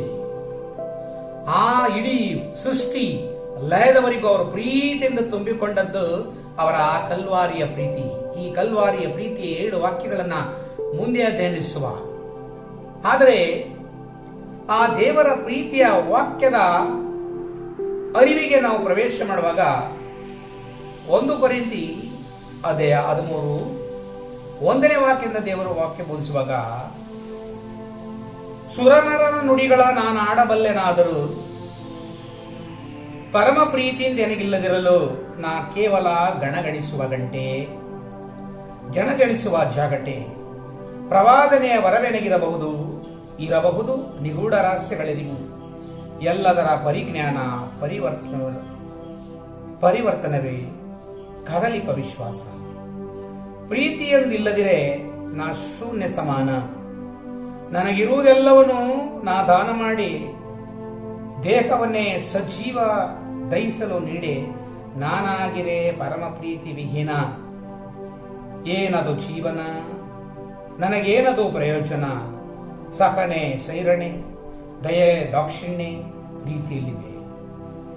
ಎಡೆಯಿಲ್ಲ ಅದರಲ್ಲಿ ಗರ್ವಕ್ಕೆ, ಮರ್ಮಕ್ಕೆ, ಮೆರೆತಕ್ಕೆ, ಮತ್ಸರಕ್ಕೆ, ಸಿಡುಕಿಗೆ, ಸೊಕ್ಕಿಗೆ, ಸ್ವಾರ್ಥಕ್ಕೆ, ಸೇಡುಗಳ ಎಣಿಕೆಗೆ. ನಲಿಯದು ಪ್ರೀತಿ ಅನೀತಿಯಲಿ, ನಲಿಯದಿರದು ಸತ್ಯದ ಜಯದಲ್ಲಿ. ನಂಬುವುದೆಲ್ಲವನ್ನು, ನಿರೀಕ್ಷಿಸುವುದೆಲ್ಲವನ್ನು, ಸಹಿಸಿಕೊಳ್ಳುವುದು ಸಮಸ್ತವನ್ನು. ಪ್ರೀತಿ ಎಂದೆಂದೂ ಅರಿಯದು ಸೋಲು. ಪ್ರೀತಿಗೆ ಸೋಲಿಲ್ಲ. ಹಾಗಾಗಿ ನೀನು ಸೇವೆ ಮಾಡುವವನಿಗೆ ದೇವರ ವಾಕ್ಯ ಬೋಧಿಸುತ್ತದೆ, ಸುರನೊರರ ನುಡಿಗಳ ನಾನು ಆಡಬಲ್ಲೆ. ಸುರರು ಸ್ವರ್ಗದಲ್ಲಿ ವಾಸ ಮಾಡುವ, ಭೂಮಿಯಲ್ಲಿರುವಂತಹ ಜ್ಞಾನಿಯ ಮಾತುಗಳನ್ನ ನೀನು ಸುಲಲಿತವಾಗಿ ಆಡಬಹುದು. ಆದರೆ ಪ್ರೀತಿ ನಿನ್ನಲ್ಲಿಲ್ಲದ ಪಕ್ಷದಲ್ಲಿ ನಿನ್ನ ಪ್ರೀತಿಯು ಗಣಗಣಿಸುವ ಗಂಟೆ ಅಷ್ಟೇ, ಬರೀ ಶಬ್ದ ಮಾತ್ರ. ನಿನ್ನಲ್ಲಿ ಪ್ರೀತಿ ಇಲ್ಲ. ನೀನೆಲ್ಲವೂ ನಿನಗುಂಟು, ನಿನಗೆ ಜ್ಞಾನ ಉಂಟು, ಪ್ರವಾದನೆಯ ವರಗಳುಂಟು, ಮುಂದೆ ಭವಿಷ್ಯಗಳನ್ನು ಏರಬಲ್ಲೆ ನೀನು. ಹಾಗಾಗಿ ಎಲ್ಲವನ್ನ ಸ್ವರ್ಗದ ಮಹಿಮೆಯನ್ನು ನೀನು ಒಪ್ಪಿಸಿಕೊಳ್ಳಬಲ್ಲೆ. ಎಲ್ಲವೂ ನಿನಗೆ ತಿಳಿದುಂಟು. ಆದರೆ ಪ್ರೀತಿ ನಿನ್ನಲ್ಲಿಲ್ಲದಿದ್ದ ಪಕ್ಷದಲ್ಲಿ ಜಣಜಣಿಸುವ ಗಂಟೆ ಎಷ್ಟು ತೀಕ್ಷ್ಣವಾಗಿ ದೇವರ ವಾಕ್ಯ ಬೋಧಿಸುತ್ತದೆ. ಹಾಗಾಗಿ ನೀನು ಒಂದು ನಾಟಕೀಯ ಜೀವನ, ನಿನಗೆಲ್ಲ ಜ್ಞಾನ ಉಂಟು. ಜ್ಞಾನ ಬಂದದ್ದು ಎಲ್ಲಿಂದ? ವರದಾನಗಳು, ಕೃಪಾವರಗಳು, ವರಫಲಗಳು, ಇದು ದೇವರಿಂದ ಬಂದಂತ ಘನಭಾಗ್ಯ, ಅವರು ಕೊಟ್ಟಂತ ಒಂದು ದಾನ, ಭಿಕ್ಷೆ. ಆದರೆ ನೀನು ಪ್ರೀತಿಯನ್ನು ಹೇಗೆ ನೀನು ಹಂಚಿಕೊಳ್ಳುತ್ತಿದ್ದೆ? ನೀನು ಪ್ರೀತಿಯನ್ನು ಪ್ರದರ್ಶಿಸಿಕೊಳ್ಳಲು ಸಾಧ್ಯವಿಲ್ಲೋ? ಹಾಗಾದ್ರೆ ನೀನು ಬರೀ ಜಾಗಟೆ ಮಾತ್ರ. ಸಹನೆ, ಸೇರಣೆ, ದಾಕ್ಷಿಣ್ಯ ಪ್ರೀತಿಯಲ್ಲಿದೆ. ಎಡೆ ಇಲ್ಲ ಅದರಲ್ಲಿ ಗರ್ವಕ್ಕೆ ಮರ್ಮಕ್ಕೆ. ತಾನು ಗರ್ವ ಪಟ್ಟಿಕೊಳ್ಳುವುದಿಲ್ಲ, ಅದು ಮರ್ಮವನ್ನು ಇಟ್ಟುಕೊಳ್ಳುವುದಿಲ್ಲ, ತಾನೆಂಬ ಅಹಂಕಾರವಿಲ್ಲ, ಉಬ್ಬಿಕೊಳ್ಳುವುದಿಲ್ಲ. ಪ್ರೀತಿ ಎಲ್ಲವನ್ನ ಸಹಿಸಿಕೊಳ್ಳುತ್ತದೆ, ಎಲ್ಲವನ್ನ ಸಹಿಸಿಕೊಳ್ಳುತ್ತದೆ. ಆ ಸಹಿಸುವ ಮನೋಭಾವನೆ ನೀನು ಕ್ರಿಸ್ತನಲ್ಲಿ ಒಂದಾದಾಗ ಮಾತ್ರ. ಸಂತರುಗಳ ಜೀವನ ಚರಿತ್ರೆಗಳನ್ನು ನೋಡುತ್ತಿದ್ದೇವೆ. ಎಲ್ಲರೂ ಬಲ್ಲಂತ ಸಂತ ಅಂತೋಣಿಯವರನ್ನು ನೋಡಿದ್ದೇವೆ. ಅವರಿಗೆಲ್ಲೂ ಕೋಪ ಬಂದದ್ದಲ್ಲ, ಕೋಪದ ಜೀವಿತವಲ್ಲ, ತ್ಯಾಗದ ಜೀವಿತ. ಎಲ್ಲವನ್ನ ಪ್ರಭುವಿಗಾಗಿ ಬಿಟ್ಟುಕೊಟ್ಟರು. ಪ್ರಭುವಿನ ಪ್ರೀತಿಯನ್ನ ಇಡೀ ವಿಶ್ವ ಮಾನವ ಕೋಟಿಗೆ ಹಂಚಿಕೊಂಡರು. ಎಲ್ಲ ಸಂತರುಗಳನ್ನು ನೋಡುವಾಗ ಸಂತ ಮದರ್ ತೆರೇಜಾ, ಕೋಲ್ಕತ್ತಾದ ಮದರ್ ತೆರೇಜಾ ಇತ್ತೀಚೆಗೆ ಜೀವಿಸುವ ಎಲ್ಲರಿಗೂ ತಿಳಿದುಂಟು. ಅವರ ಪರಿಚಯ ಮಾಧ್ಯಮದಲ್ಲುಂಟು, ನೋಡಿದವರುಂಟು. ಅವರ ದೈವಿಕ ಪ್ರೀತಿ ಅವರಲ್ಲಿ ತುಂಬಿತ್ತು. ಮುಖಕ್ಕೆ ಉಗಿದರು, ಹೊಡೆದರು, ಹಿಂಸೆ ಮಾಡಿದರು, ಎಲ್ಲವನ್ನ ಸಹಿಸಿಕೊಂಡರು. ಸೇವೆಯಲ್ಲೇ ಅವರು ಪರರನ್ನ, ಕ್ರಿಸ್ತನನ್ನು ಕಂಡವರು. ಹಾಗಾಗಿ ಅವರು ಸಂತರಾದದ್ದು ಯಾವುದರ ಮೂಲಕವಾಗಿ? ಪ್ರೀತಿಯ ಮೂಲಕವಾಗಿ. ಅವರಲ್ಲಿ ಪ್ರೀತಿ ಒಂದಿಲ್ಲದಿದ್ದರೆ ಅವರು ಸಾಮಾನ್ಯ ಲೋಕದವರಾಗುತ್ತಿದ್ದರು. ಬದಲಾಗಿ ತನ್ನ ಇಡೀ ಜೀವನದ ಕೊನೆಯವರೆಗೂ ಪ್ರೀತಿಯನ್ನು ಹಂಚಿಕೊಂಡರು. ಬೀದಿಯಲ್ಲಿ ಬಿದ್ದ ಭಿಕಾರಿಗಳು, ತಳ್ಳಲ್ಪಟ್ಟವರು, ರೋಗಿಗಳು, ಮರಣಾವಸ್ಥೆಯಲ್ಲರು, ಹೊಳೆತು ನಾರುವಂತವರು, ಹುಳು ಬರುವಂತವರು ಎಲ್ಲರನ್ನ ಅವರೊಪ್ಪಿ ಮುದ್ದಾಡಿದರು. ಕ್ರಿಸ್ತನು ಕುಡಿದಿದ್ದಾನೆ ಎಂಬುದಾಗಿ ಹಾದಿಯಲ್ಲಿ ಬಿದ್ದಂತ ಒಬ್ಬ ಕುಡುಕನಿಗೂ ಸಹ ಅವರು ಸೇವೆ ಮಾಡಿದರು. ದೇಹದಲ್ಲಿ ರೋಗದ ಬಾಧೆಗಳು, ಕ್ರಿಸ್ತನು ರೋಗಿ ಇದ್ದಾನೆಂಬುದಾಗಿ ಪ್ರತಿಯೊಂದು ರೋಗದಲ್ಲೂ, ಬಾಧೆಯಲ್ಲೂ, ಕಣ್ಣೀರಿನಲ್ಲೂ, ದುಃಖದಲ್ಲೂ, ನೋವಿನಲ್ಲೂ, ಬೀದಿಯಲ್ಲಿ ಬಿದ್ದುಕೊಂಡಂತ ಮಕ್ಕಳನ್ನ ಅವರ ಕ್ರಿಸ್ತನು ಎಂಬುದಾಗಿ ಅವರು ಸೇವೆ ಮಾಡಿದರು. ಇದು ಪ್ರೀತಿಯ ಒಳಗೂಡಾರ್ಥದ ರಹಸ್ಯ. Praise the Lord. ಹಲ್ಲೆಲೂಯಾ. ನಿಲ್ಲುವುದು ನಂಬಿಕೆ, ನಿರೀಕ್ಷೆ, ಪ್ರೀತಿ ನೆಲೆಯಾಗಿ ಈ ಮೂರರಲ್ಲಿ ಪ್ರೀತಿಯೇ ಪರಮೋನ್ನತವೆಂಬುದ ನೀನರಿ. ನಂಬಿಕೆ, ನಿರೀಕ್ಷೆ, ಪ್ರೀತಿ. ಈ ನಂಬಿಕೆ ಮತ್ತು ನಿರೀಕ್ಷೆ, ನಂಬುವಂಥದ್ದು ಬಿಲೀಫ್. ಆ ನಂಬಿಕೆ ಮತ್ತು ನಿರೀಕ್ಷೆ ಎದುರು ನೋಡುವಂಥದ್ದು. ಯಾವುದನ್ನು ಎದುರು ನೋಡುತ್ತಿದ್ದೇವೆ? ಮತ್ತೊಂದು ಪ್ರೀತಿ. ಈ ಮೂರರಲ್ಲೂ ನಂಬಿಕೆಗಿಂತಲೂ ನಿರೀಕ್ಷೆಗಿಂತಲೂ ಎದುರು ನೋಡುವಂಥದ್ದು ಪ್ರೀತಿಯು ಬಹಳ ಬೆಲೆಯುಳ್ಳದ್ದು, ನೆಲೆಯುಳ್ಳದ್ದು. ಆ ಪ್ರೀತಿಗೆ ಎಷ್ಟು ಅರ್ಥೈಸಿದ್ರು ಸಹ, ಇಡೀ ವಿಶ್ವ ಮಾನವ ಕೋಟಿ ಜೀವಿಸುವವರೆಗೂ ಸಹ ದೇವರ ಪ್ರೀತಿಯನ್ನ ಅರ್ಥೈಸಿಕೊಳ್ಳದ ಸ್ಥಿತಿ ಈ ಲೋಕದ ಜೀವಿತ. ಅರ್ಥೈಸಿಕೊಂಡವರು ಮಾತ್ರ ಸಂತರುಗಳಾದರು. ಪ್ರೀತಿಯ ಸಹೋದರ ಸಹೋದರಿ, ನಾನು ನೀನು ಸಂತರಾಗಬೇಕೆಂಬುದಾಗಿದೆ ದೇವರ ಯೋಚನೆ. Praise the Lord. Hallelujah, hallelujah, hallelujah. ಪ್ರೀತಿಯ ತಾತ್ಸಾರದಿಂದ ನೋವನ್ನುಂಡ, ವೇದನೆ ಉಂಡ ಅನೇಕರನ್ನ ಲೋಕದಲ್ಲಿ ನೋಡುವಾಗ ಕೀರ್ತನೆಗಳ ಪುಸ್ತಕ ಅದೇ 73:25, ನೀನಲ್ಲದೆ ಇನ್ನಾರಿಹರು ನನಗೆ, ನಾನು ಲೋಕದ ಪ್ರೀತಿಯಿಂದ ದೂರವಾದೆ, ತಿರಸ್ಕರಿಸಲ್ಪಟ್ಟೆ, ನಾನೀದಾಗಿ ಮತ್ಸರಗೊಂಡೆ, ನೋವನ್ನುಂಡೆ, ಹೃದಯ ಛಿದ್ರ ವಿದ್ರಕವಾಗಿದೆ, ಅನೇಕ ವೇದನೆಗಳುಂಟು, ನಾನು ತಳ್ಳಲ್ಪಟ್ಟಿದ್ದೇನೆ, ಕೊಲೆಗಡುಕರ ಕೈಗೆ ನಾನು ಸಿಕ್ಕಿದಂತಾಗಿದ್ದೇನೆ. ಕಾರಣ ಲೋಕವು ನನ್ನನ್ನ ಪ್ರೀತಿಯಿಂದ ಬೇರ್ಪಡಿಸಿದೆ. ಹಾಗಾದಂತ ಪ್ರಭುವೇ, ನನಗೆ ಯಾರು ಇಲ್ಲದಿರುವಾಗ ನೀನು ಮಾತ್ರ ನನ್ನ ಗತಿ ಎಂಬುದಾಗಿ ದಾವೀದರಸ ತಾನಾಗಿ ಕೂಗಿಕೊಂಡ. ಏನು ಇಲ್ಲದಾಗ ನೀನೇ ನನ್ನ ಗತಿ ಎಂಬುದಾಗಿ ಹಂಬಲಿಸಿದ. Praise the Lord. Hallelujah, hallelujah, hallelujah, hallelujah. ಪ್ರೀತಿಯನ್ನ ಅರ್ಥೈಸಿಕೊಳ್ಳದ ಒಂದು ಸ್ಥಿತಿ. ಕಾರಣ ಲೋಕವು ಆ ದೇವರ ಪ್ರೀತಿಯನ್ನ ಅರ್ಥೈಸಿಕೊಳ್ಳದಂತೆ ಕಣ್ಣು ಮಂಜು ಮಾಡಿದೆ, ಕಿವಿಗಳು ಮಂದವಾಗಿದೆ. 2 ಕೊರಿಂಥಿ 4ನೇ ಅಧ್ಯಾಯದ 4ನೇ ವಾಕ್ಯ ಬೋಧಿಸುತ್ತದೆ. ಅವರ ಕಣ್ಣು ಕಾಣದಂತೆಯೂ ಕಿವಿಯು ಕೇಳದಂತೆಯೂ ಈ ಲೋಕದ ಅಂಧಕಾರದ ಶಕ್ತಿ ಅವುಗಳೆರಡನ್ನ ಮುಚ್ಚಿಬಿಟ್ಟಿದೆ. ಆ ದೇವರ ಪ್ರೀತಿಯನ್ನು ಅರ್ಥೈಸಿಕೊಳ್ಳದಂತೆ ಅವರ ಕಣ್ಣುಗಳು ಕಾಣದಂತೆಯೂ ಸತ್ಯ ದೇವರನ್ನ ಅರ್ಥೈಸಿಕೊಳ್ಳದಂತೆ ಅವರ ಕಿವಿಗಳು ಮಂದವಾಗಿದೆ. ಇದು ಪೃಥ್ವಿಯ ದುಷ್ಟಶಕ್ತಿಯು ದೇವರ ಬಳಿಗೆ ನಡೆಯದಂತೆ ಈ ಲೋಕ ದೇವರನ್ನು ಹಿಡಿದಿಟ್ಟುಕೊಂಡಿದೆ ಎಂಬ ಅರ್ಥಗಳನ್ನು ವಹಿಸಿಕೊಳ್ಳುತ್ತದೆ. ಈಗ ನನ್ನನ್ನ ನಿಮ್ಮನ್ನ ಹೋಲಿಸಿಕೊಳ್ಳುವ ಪ್ರೀತಿಯ ಸಹೋದರ ಸಹೋದರಿ, ದೇವರ ಯೋಜನೆ ಉಂಟು. The build the body of the Christ, ಮುರಿದು ಹೋದ ಕ್ರಿಸ್ತನ ಶರೀರವನ್ನ ಮತ್ತೆ ಎಲ್ಲರೂ ಕಟ್ಟಬೇಕೆಂಬುದಾಗಿ. ಎಲ್ಲಾ ಸಭೆಗಳು ಕ್ರಿಸ್ತನ ಮೂಲದವರೇ ಆಗಿರುವಾಗ ಭಿನ್ನ ಭೇದಗಳನ್ನ ಮರೆತು ಪ್ರೀತಿಗಳಲ್ಲಿ ಕುಟುಂಬದಂತೆ, ದಾಂಪತ್ಯ ಜೀವನದಂತೆ ಒಬ್ಬರನ್ನೊಬ್ಬರ ಅರ್ಥೈಸಿಕೊಳ್ಳುವುದಕ್ಕಾಗಿ the build the body of Christ, ಕ್ರಿಸ್ತನ ಶರೀರವನ್ನ, ಮುರಿದು ಹೋದ ಕ್ರಿಸ್ತನ ಶರೀರವನ್ನ ಮತ್ತೊಮ್ಮೆ ಕಟ್ಟಿಕೊಳ್ಳುವುದಕ್ಕಾಗಿ ದೇವರ ಕರೆಯುಂಟು. ಗತಿಸಿ ಹೋಗುವ ಈ ಲೋಕದಲ್ಲಿ ಉಳಿಯುವುದು ಶಾಶ್ವತವಾದ ಪ್ರೀತಿ ಮಾತ್ರ ಆಗಿರುವಾಗ, ಸ್ವರ್ಗ ಮತ್ತು ನರಕ ಎಂಬ ವಿಭಜನೆ ಬಗ್ಗೆ ನಾವು ಮಾತನಾಡುವಾಗ, ನರಕ ಮತ್ತು ಸ್ವರ್ಗ ತೀರ್ಪು ಕೊಡೋರು ಯಾರಾಗಿದ್ದಾರೆ? ಅವರು ದೇವರಾಗಿದ್ದಾರೆ. ಹಾಗಾದರೆ ನನ್ನ ಸ್ಥಿತಿ ಅದು ತೀರ್ಪು ದೇವರದು ಮಾತ್ರ. ಹಾಗಾಗಿ ನಾನು ಬೋಧಿಸಿದೆ, ಪ್ರವಾದಗಳನ್ನು ನುಡಿದೆ, ಅದ್ಭುತಗಳನ್ನು ಮಾಡಿದೆ. ಯೇಸುವೇ, ನಿಮ್ಮ ನಾಮದಲ್ಲಿ ನಾನು ದೆವ್ವಗಳನ್ನು ಬಿಡಿಸಿದೆ, ನನ್ನ ಮಗಳಿಗೆ ಮಾತ್ರ. ಆದರೆ ದೇವರ ಮುಂದೆ ನಾನು ಮತ್ತು ನೀನು ನಿಲ್ಲುವಾಗ ತೀರ್ಪು ಪ್ರಭುವಿನದಾಗಿದೆ. ಹಾಗಾಗಿ ತೀರ್ಪು ನನ್ನದಲ್ಲ, ಸ್ವರ್ಗ ಅಥವಾ ನರಕ ನನ್ನದಲ್ಲ, ಅದು ದೇವರಿಗೆ ಸೇರಿದ್ದು. ನಾವು ನೋಡ್ತೇವೆ ಲೂಕ 23ರಲ್ಲಿ, ಕಳೆದ ದಿನಗಳಲ್ಲಿ ನಾವು ಕೇಳಿದ್ದೇವೆ, ಎಡ ಮತ್ತು ಬಲಗಡೆ ಇರುವಂತಹ 2 ಕಳ್ಳರಲ್ಲಿ ಬಲಗಡೆ ಕಳ್ಳ ಪಶ್ಚಾತ್ತಾಪದ ವೇದನೆಯಿಂದ ಅವನು ನುಡಿದ ಒಂದೇ ಒಂದು ವಾಕ್ಯ, ನಾನೊಬ್ಬ ಪಾಪಿ, ನನಗೆ ಈ ಶಿಕ್ಷೆ ಸರಿಯಷ್ಟೇ, ಈ ದಂಡನೆ ಸರಿ.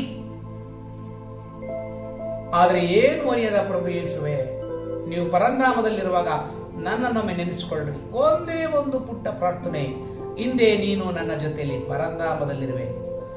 ಸ್ವರ್ಗವನ್ನ ನೀಡುವಂತದ್ದು ಆ ಕೊನೆಯ ಕ್ಷಣದಲ್ಲಿರುವಂತಹ ಆ ದಗಾಗಾರ, ಕೊಳ್ಳೆಗಾರ, ಆತನ ಕೊಲೆಗಾರ ಅವನಿಗೆ ಸ್ವರ್ಗವನ್ನ ಪ್ರಾಪ್ತಿ ಮಾಡಿದ್ದು ಯೇಸು. ಕಾರಣ ಅವನ ಹೃದಯವನ್ನ ನೋಡುವಂತ ದೇವರು.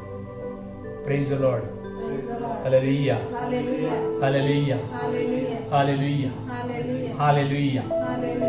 ಲೋಕವು ಸೃಷ್ಟಿಯಾದಾಗಿನಿಂದ ದೇವರ ಪ್ರೀತಿಯಿಂದ ವಂಚಿಸಲ್ಪಟ್ಟಂತ ಮನುಷ್ಯ ತಾನಾಗಿ ತಾನೇ ಬೇರ್ಪಟ್ಟ. ಪೂರ್ವಜರಾದಂತ ತಂದೆ ತಾಯಿಗಳು ಆದಾಮ ಮತ್ತು ಹವ್ವಳು ದೇವರ ಪ್ರೀತಿಯಿಂದ ಬೇರ್ಪಟ್ಟರು. ಆದಿಕಾಂಡ 3ನೇ ಅಧ್ಯಾಯದ 9ನೇ ವಾಕ್ಯದಲ್ಲಿ ದೇವರ ಪ್ರೀತಿಯನ್ನು ಎದುರು ನೋಡುವ ಶಕ್ತಿ ಅವನಲ್ಲಿಲ್ಲ. ಅದಕ್ಕಾಗಿ ಇಬ್ಬರು ಹೋಗಿ ಮರದ ಬುಡದಲ್ಲಿ ಔತ್ತುಕೊಂಡರು. ಸರ್ವಶಕ್ತನಾದ ದೇವರು ಆ ಶೃಂಗಾರ ತೋಟದಲ್ಲಿ ಹಾದು ಬರುವಾಗ ಕಾಲಿನ ಸಪ್ಪಳ. ಆದಿಕಾಂಡ 3ನೇ 8ನೇ ವಾಕ್ಯ. 9ನೇ ವಾಕ್ಯದಲ್ಲಿ ನುಡಿದರು, ಆದಾಮ ನೀನು ಎಲ್ಲಿರುತ್ತಿ? ಸರ್ವಶಕ್ತನಾದವರಿಗೆ ಗೊತ್ತುಂಟು. ಆದರೆ ಆದಾಮನನ್ನು ಕೇಳಿದರು, ನೀನು ಎಲ್ಲಿರುತ್ತಿ? ಎಲ್ಲಿರಬೇಕಾಗಿತ್ತು? ನೀನು ಎಲ್ಲಿದ್ದಿ? ಅದೇ ಪ್ರಶ್ನೆಯನ್ನ ಸಹೋದರ ಸಹೋದರಿ ಇಂದು ನನ್ನನ್ನು ನಿನ್ನ ಕೇಳುತ್ತಾರೆ. ಓ ಮೋಹನ್, ನೀನು ಎಲ್ಲಿದ್ದೀಯಾ? ಸುಂದರ, ನೀನು ಎಲ್ಲಿದ್ದೀಯಾ? ಲಕ್ಷ್ಮಿ, ನೀನು ಎಲ್ಲಿದ್ದೀಯಾ? ಪ್ರೇಮ, ನೀನು ಎಲ್ಲಿದ್ದೀಯಾ? ಕುಮಾರ, ನೀನು ಎಲ್ಲಿದ್ದೀಯಾ? ಎಲ್ಲಿರಬೇಕಾಗಿತ್ತು? ನೀನು ಎಲ್ಲಿದ್ದಿ? ನಮ್ಮನ್ನ ಪ್ರಶ್ನಿಸುವಂತದ್ದು ಪ್ರೀತಿಯಿಂದ ಬೇರ್ಪಟ್ಟಾಗ. ಆದಿಕಾಂಡ 4ನೇ ಅಧ್ಯಾಯದ 8-9ನೇ ವಾಕ್ಯ ನೋಡುವಾಗ, ತಮ್ಮನನ್ನ ಕೊಂದ ಕೈನ ದೂರ ಓಡಿ ಹೋದ. ಕಾರಣ ಏದೇನ್ ತೋಟ ದೇವರ ಸಾಮ್ರಾಜ್ಯದಲ್ಲಿ ನಿಲ್ಲಲು ಸಾಧ್ಯವಾಗದ ಕಾರಣ ಅವನು ಓಡಿ ಹೋದ. ದೇವರ ಪ್ರೀತಿಯಿಂದ ಓಡಿ ಹೋದ. ಕೊಲೆ ಮಾಡಿದ, ಭೂಮಿಗೆ ರಕ್ತವನ್ನು ಸುರಿಸಿದ. ಕಾಯಿನನ್ನ ದೇವರು ಹಿಂಬಾಲಿಸಿದರು, ಅವನ ಕೈ ಬೀಳಲಿಲ್ಲ. ಕಾಯಿನ, ಎಲ್ಲಿಗೆ ಓಡುತ್ತಿ?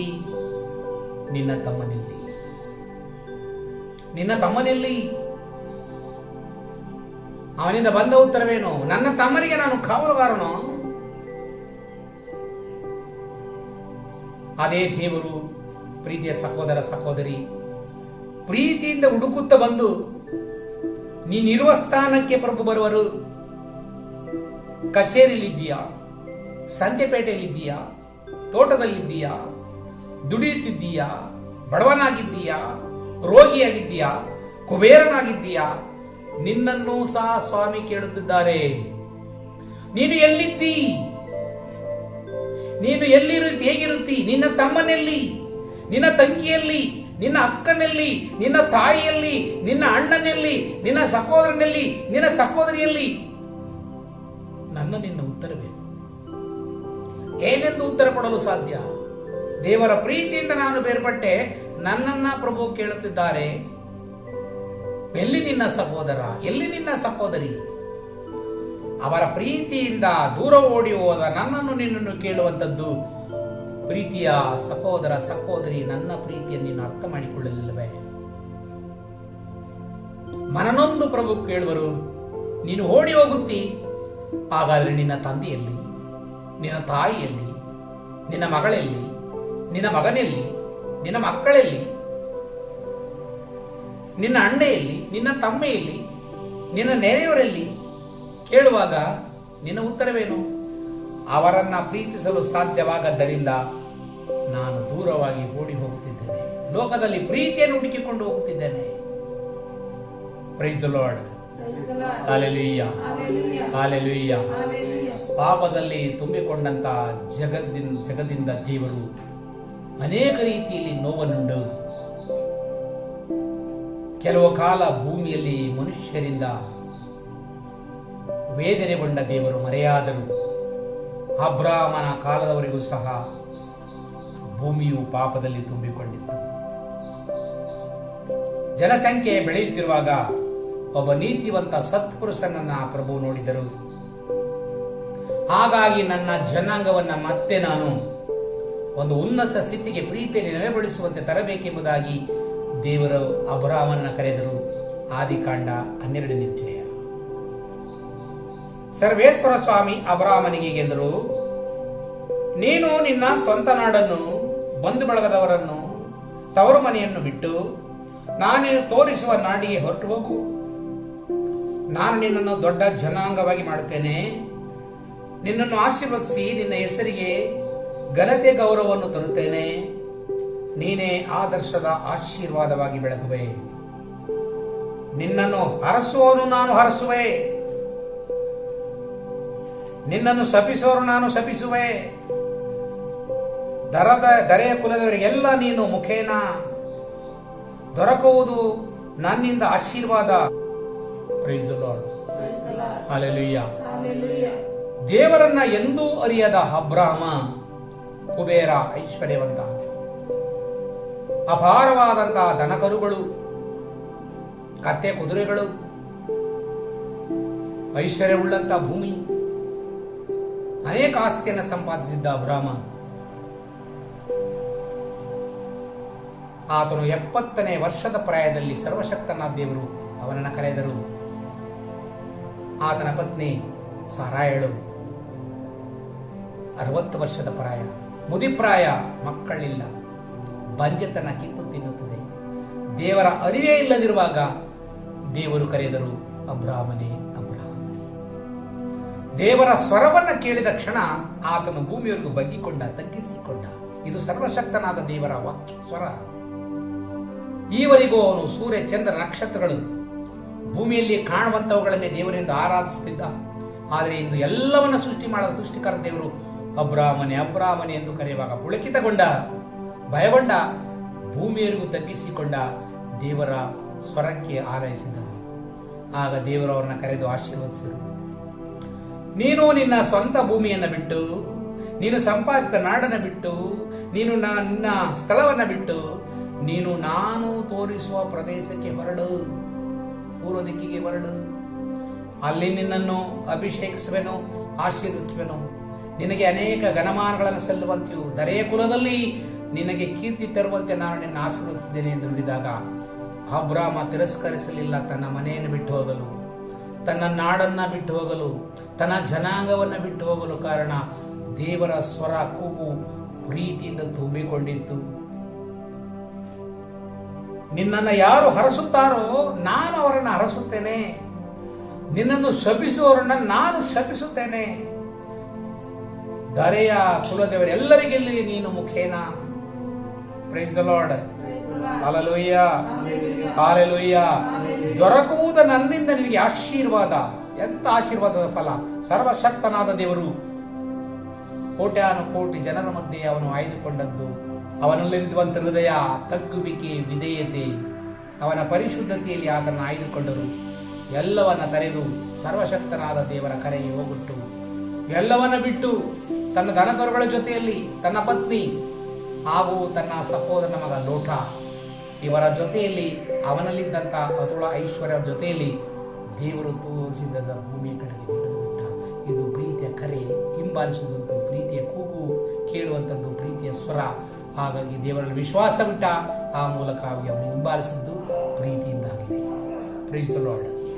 Hallelujah, hallelujah, hallelujah, hallelujah. Egypt ಕಡೆಗೆ ಅಬ್ರಹಾಮ ಪ್ರಯಾಣ ಮಾಡಿದ. ಅವನು ಹೋಗುವ ನಾಡೆಲ್ಲ ಆಶೀರ್ವಾದವಾಯಿತು. ಹಾಗಾಗಿ ಲೋಟನ ಜೊತೆಯಲ್ಲಿ ಪ್ರಯಾಣ ಮಾಡುವಾಗ ಜೊತೆಯಲ್ಲಿ ಪತ್ನಿ ಸಾರಳು. 13ನೇ ಅಧ್ಯಾಯದಲ್ಲಿ ನಾವು ಕಾಣುತ್ತೇವೆ, ಅವನು ಪ್ರಯಾಣ ಮಾಡಿ ಹೋಗುವಾಗ ಅಬ್ರಹಾಮನ ಜೊತೆಯಲ್ಲಿ ಲೋಟನಿಗೆ ಸಾಕಷ್ಟು ಕುದುರೆಗಳು, ದನಕರುಗಳು ಬೇಕಾದಷ್ಟಿದ್ದವು.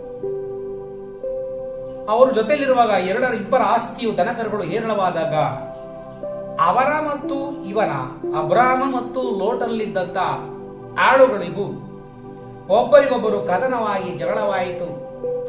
ಹಾಗಾಗಿ ಅಬ್ರಹಾಮನು ಚಿಂತಿಸಿದ, ಲೋಟ, ನಿನಗೂ ದನಕರುಗಳು ಹೆಚ್ಚಾಗಿವೆ, ನನಗೂ ದನಕರುಗಳು ಹೆಚ್ಚಾಗಿವೆ. ಹಾಗಾಗಿ ನಮ್ಮಲ್ಲಿರುವಂತಹ ಆಳುಗಳು ಕಿತ್ತಾಡುವಾಗ, ಜಗಳವಾಡುವಾಗ ನಮ್ಮಲ್ಲಿ ಕ್ರೋಧ ಬೇಡ, ನಾವು ಅನ್ಯೋನ್ಯತೆಯಿಂದ ನಾವಿಬ್ಬರು ಈ ಪ್ರದೇಶದಿಂದ ಬೇರ್ಪಡುವ, ಸ್ವಲ್ಪ ಸ್ವಲ್ಪ ಬೇರ್ಪಡುವ, ದೂರವಾಗುವ ಎಂದು ಕೇಳಿದಾಗ ಲೋಟ ಸಮ್ಮತಿಸಿದ. ನೋಡು, ನಿನ್ನ ಕಣ್ಣಿಗೆ ಕಾಣುವ ಈ ಬಯಲನ್ನು ನೋಡು, ಯಾವ ಪ್ರದೇಶವನ್ನು ಆಯ್ದುಕೊಳ್ಳುತ್ತೀಯ?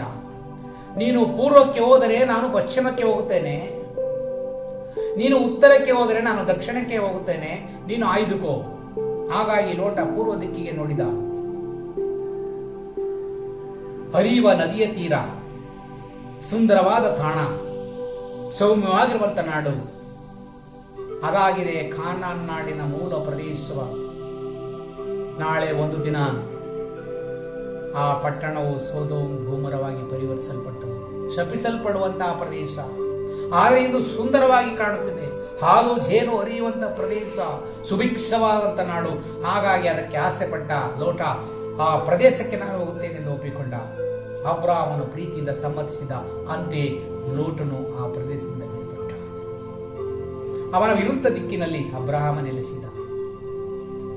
ದೇವರು ಅಬ್ರಹಾಮನನ್ನು ಹೇರಳವಾಗಿ ಆಶೀರ್ವದಿಸಿದರು, ಲೋಟನನ್ನೂ ಆಶೀರ್ವದಿಸಿದರು. ಆದರೆ ಅಬ್ರಹಾಮನಲ್ಲಿರುವಂತಹ ಇದ್ದಂತ ಒಂದು ವಿಶ್ವಾಸ ದೃಢತೆ, ಅವನಿಂದ ಪ್ರೀತಿಯ ತುಂಬುವಿಕೆ, ಮುಂದಿನ ದಿನಗಳಲ್ಲಿ ಅವನು ಅಭಿಷೇಕಿಸಲ್ಪಟ್ಟ. ಅವನ 70ನೇ ವರ್ಷದಲ್ಲಿ ಕಾಲಿಡುವಾಗ ಮುಂದೊಂದು ದಿನ ದೇವರು ಅವನ ಜೊತೆಯಲ್ಲಿ ಮಾತನಾಡಿ ಒಂದು ಒಡಂಬಡಿಕೆಯನ್ನು ಮಾಡಿಕೊಂಡರು. ಒಂದು ಒಡಂಬಡಿಕೆಯ ವಾಕ್ಯವಿತ್ತು. ಏನಾಗಿತ್ತು ಒಡಂಬಡಿಕೆ? ಅಬ್ರಾಮ, ನಿನ್ನ ಸಂತಾನವನ್ನು ಹೆಚ್ಚಿಸುವೆನು, ಮಕ್ಕಳಿಲ್ಲದ ಸಾರಳು ಮಗುವನ್ನ ಹಡೆಯುವಳು. 15ನೇ ಅಧ್ಯಾಯದಿಂದ ಮುಂದೆ ನೋಡುವಾಗ ಆಶ್ಚರ್ಯಕರವಾದಂತ ಸಂಗತಿ, ನಂಬಲು ಸಾಧ್ಯವಾಗದ ಸಂಗತಿ. ಆತನಿಗೆ ಕರೆ ಕೊಟ್ಟದ್ದು 70 ವರ್ಷ, 80 ದಾಟಿದೆ, 86 ವರ್ಷಗಳು ದಾಟಿದೆ, ಮಕ್ಕಳಿಲ್ಲ. ಅಬ್ರಾಮನ ಜೊತೆಯಲ್ಲಿ ದೇವರು ಒಡಂಬಡಿಕೆಯನ್ನ ಮಾಡಿಕೊಂಡಿದ್ದಾರೆ. ಅಬ್ರಾಮನೇ, ಭಯಪಡಬೇಡ, ನಿನ್ನನ್ನು ರಕ್ಷಿಸುವ ಕವಚ ನಾನೇ, ಘನವಾದ ಬಹುಮಾನ ಸಿಗುವುದು ನಿನಗೆ.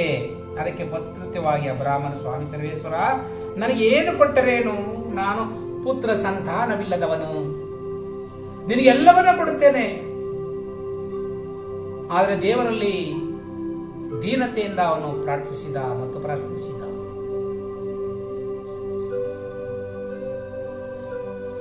ದೇವರೇ, ನೀವು ಎಲ್ಲರೂ ನನಗೆ ಕೊಡ್ತಿದ್ದೀರಿ, ಅತುಳವಾದಂಥ ಈಶ್ವರನ ಕೊಡಬಲ್ಲಿರಿ, ಆದರೆ ನಿನಗೆ ಸಂತಾನವಿಲ್ಲ, ಮಕ್ಕಳಿಲ್ಲ, ಯಾವುದಕ್ಕಾಗಿ ಆಸ್ತಿ? ದೇವರು ಮುಂದರಿಸುತ್ತಾ, ನೋಡು, ನಿನಗೆ ನಾನು ಸಂತಾನವನ್ನು ಪ್ರಾಪ್ತ ಮಾಡುತ್ತೇನೆ. ಭೂಮಿಯಲ್ಲಿರುವಂತಹ ಉಸುಬನ್ನು ನೋಡು, ನಿನ್ನಿಂದ ಲೆಕ್ಕಿಸಲು ಸಾಧ್ಯವೋ? ಆಕಾಶದ ನಕ್ಷತ್ರಗಳನ್ನು ನೋಡು, ಅವಳನ್ನು ಎಣಿಸಲು ನಿನ್ನಿಂದ ಸಾಧ್ಯವೋ? ಅಷ್ಟು ಸಂತಾನ ನಿನ್ನದಾಗುವುದು. ಅಬ್ರಾಮನು ದೇವರಲ್ಲಿ ನಂಬಿಕೆ ಇಟ್ಟ. ಅವರನ್ನು ಕರೆಯುವಾಗ 70 ವರ್ಷಗಳು. ಇಂದು ದಾಟಿದ ವಯಸ್ಸು 86 ಆಗಿದೆ, ಮಕ್ಕಳಿಲ್ಲ. ಸಾರಳು ಒಮ್ಮೆ ಗಂಡನನ್ನ ಪ್ರಶ್ನಿಸಿದ, ನನ್ನ ದಾಸಿಯಾದ ಹಾಗರಳ ಜೊತೆಯಲ್ಲಿ ಸೇರಿ ಒಂದು ಮಗುವನ್ನು ಪಡೆದುಕೊಡ್ರಿ ಎಂಬುದಾಗಿ ಸಾರಳು ಕೇಳುವಾಗ ಅಬ್ರಾಮನು ಸಂತೈಸಿ ಒಪ್ಪಿಕೊಂಡ. ಸಾರಳ ದಾಸಿಯಾದ ಹಾಗರಳ ಜೊತೆ ಸೇರಿದ. ಅವಳು ಈಜಿಪ್ಟಿನ ತಂದಂತ ಸಾರಳಿಗೆ ದಾಸಿಯನ್ನು ಸೇರುವಾಗ ಒಬ್ಬ ಮಗನನ್ನ ಪಡೆದಳು. ವಿಸ್ಮಾಯೇಲ್ ಎಂಬುದಾಗಿ ಅವನಿಗೆ ನಾಮಾಂಕಿತವಾಯಿತು. ವಿಸ್ಮಾಯೇಲ್ ಸಾರಳ ದಾಸಿಗೆ ಜನ್ಮ ತಾಳಿದ, ಆದರೆ ಅದರ ಅಬ್ರಾಮನ ಸಂತಾನ. ಆಗ ಆತನಿಗೆ 86 ವರ್ಷ. ನೊಂದುಕೊಂಡಂತ ಸಾರಳ ದಿನಗಳು ಮುಂದೆ ನೋಡುವಾಗ ಅಬ್ರಾಮನಿಗೆ 100 ವರ್ಷಗಳ ಪ್ರಾಯ. ಮೊದಲನ ಮಗನಿಗೆ 14 ವರ್ಷ ದಾಟಿದೆ. ಇಸ್ಮಾಯೇಲನಿಗೆ ಸಾರಳು ದೇವರ ಯೋಜನೆಯಂತೆ ಗರ್ಭಧರಿಸಿ ಅವಳಿಗೆ 90 ವರ್ಷದ ಪ್ರಾಯದಲ್ಲಿ, ಮುದಿ ಪ್ರಾಯದಲ್ಲಿ ಒಂದು ಮಗುವನ್ನ ತೆತ್ತಳು. ಆತನಿಗೆ ಇಸಾಕನೆಂದು ಹೆಸರಿಟ್ಟ. ಇಸಾಕನು ದೇವರು ಕೊಟ್ಟಂತ ವರಪುತ್ರ. ಸಾರಳು ತನ್ನ ಜ್ಞಾನದಂತೆ ತಾನು ಆಯ್ದುಕೊಂಡಂತ ಹಾಗರಳ ಪುತ್ರ ಇಸ್ಮಾಯೇಲ್. ದೇವರ ಪ್ರೀತಿ ವಿಭಜಿಸುವ ಈ ದಿನಗಳನ್ನು ನೋಡುವಾಗ ಅಬ್ರಾಮನು ಪಡೆದುಕೊಂಡಂತ ಇಸಾಕನ ಮೇಲೆ 100 ವರ್ಷದ ಮೇಲೆ ಕೊಂಡಂತ ಆ ಮಗುವಿನ ಮೇಲೆ ಬಹಳ ಅಪಾರ ಪ್ರೀತಿ, ಸದಾತನು ಹೊತ್ತುಕೊಂಡು ಮೆರೆಯುತ್ತಿದ್ದ ಪ್ರೀತಿಯಲ್ಲಿ ಬೆಳೆದ. ದೇವರನ್ನು ಆರಾಧಿಸಿ ಸ್ತುತಿಸುವ ಎಲ್ಲ ಸಮಯಗಳು ತನ್ನ ಮಗನ ಜೊತೆಯಲ್ಲಿ ಆತನು ಬಾಂಧವ್ಯದಿಂದ ಇದ್ದ. ಒಡಂಬಡಿಕೆಯನ್ನ ಮಾಡಿಕೊಂಡ ಒಮ್ಮೆ ದೇವರು ಎಚ್ಚರಿಸಿದರು. ಆದಿಕಾಂಡ 22ನೇ ಅಧ್ಯಾಯದ 3ನೇ ವಾಕ್ಯ ನೋಡುವಾಗ, ಅಬ್ರಾಮನೇ ಅಬ್ರಾಮನೇ, ಆತನು ಹೋಗೊಟ್ಟ, ಬಗ್ಗಿಕೊಂಡು ನಮಸ್ಕರಿಸಿದ. ನಿನ್ನ ಒಬ್ಬನೇ ಮಗನಾದ ಇಸಾಕನನ್ನು ಮೋರೆ ಬೆಟ್ಟದಲ್ಲಿ ನನಗೆ ನೀನು ಬಲಿಯನ್ನು ಕೊಡಬೇಕು ಎಚ್ಚರಿಸಿದನು. ಕುಗ್ಗಿ ಹೋದ ಅಬ್ರಹಾಮನು, ಆದರೂ ದೇವರ ವಾಕ್ಯಕ್ಕೆ ಮಣಿದ. ಸಂತಾನ ಭಾಗ್ಯವನ್ನು ಕೊಟ್ಟ ದೇವರಿಗೆ ನನ್ನ ಮಗ ಇಸಾಕ ಬಲಿ ಅವಕ್ಕಾದ, ಊಹಿಸಿಕೊಳ್ಳಲು ಸಾಧ್ಯವಾಗದಂತ ಸ್ಥಿತಿ. ಮೋರೆ ಬೆಟ್ಟ, ಆ ಪ್ರದೇಶದಿಂದ 3 ದಿನಗಳ ಪ್ರಯಾಣ. ತನ್ನ ಬಾಲ್ಯ ಮಗುವನ್ನ ತಾನಿದ್ದ ಪ್ರದೇಶದಿಂದ ಕತ್ತೆಗೆ ತಡಿ ಹಾಕಿಸಿ 2 ಆಳುಗಳ ಜೊತೆಯಲ್ಲಿ ಮೋರೆ ಬೆಟ್ಟಕ್ಕೆ ಪ್ರಯಾಣ ಮಾಡಿದ. ಆ ಕಲ್ವಾರಿಯ ಪ್ರೀತಿ ಪ್ರಭುವಿನಂತದ್ದು. ಆ ಕಲ್ವಾರಿಯ ಮೂಲದಲ್ಲಿ ಅಬ್ರಹಾಮನು ತನ್ನ ಮಗನನ್ನ ಬಲಿ ಕೊಡಲು ಸಿದ್ಧಗೊಳ್ಳುವಂತದ್ದು. ಸರ್ವಶಕ್ತನಾದ ತಂದೆಯಾದ ದೇವರು ತನ್ನ ಒಬ್ಬನೇ ಒಬ್ಬ ಮಗನನ್ನ ಲೋಕಕ್ಕೆ ಬಲಿ ಕೊಟ್ಟದ್ದು ಕಲ್ವಾರಿಯ ಬಲಿಯಲ್ಲಿ ತಂದೆಯ ಪ್ರೀತಿಯನ್ನು ತೋರಿಸುತ್ತಾರೆ.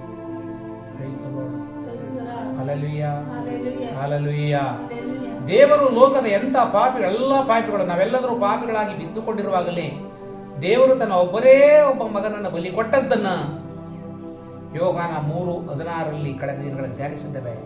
ಮತ್ತೊಮ್ಮೆ ಅದನ್ನು ನೆನಪಿಗೆ ತಂದುಕೊಳ್ಳುವಾಗ ದೇವರು ಲೋಕವನ್ನು ಎಷ್ಟಾಗಿ ಪ್ರೀತಿಸಿದರು. ಆ ಪ್ರೀತಿ ಎಂಥದ್ದು?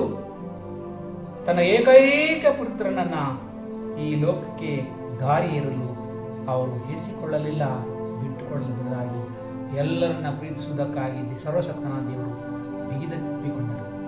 ಎಲ್ಲರನ್ನ ಅಪ್ಪಿಕೊಂಡರು. ತನ್ನ ಮುದ್ದು ಮಗನನ್ನ ಬಲಿ ಕೊಟ್ಟರು, ಚಿಂತಿಸಿದರು.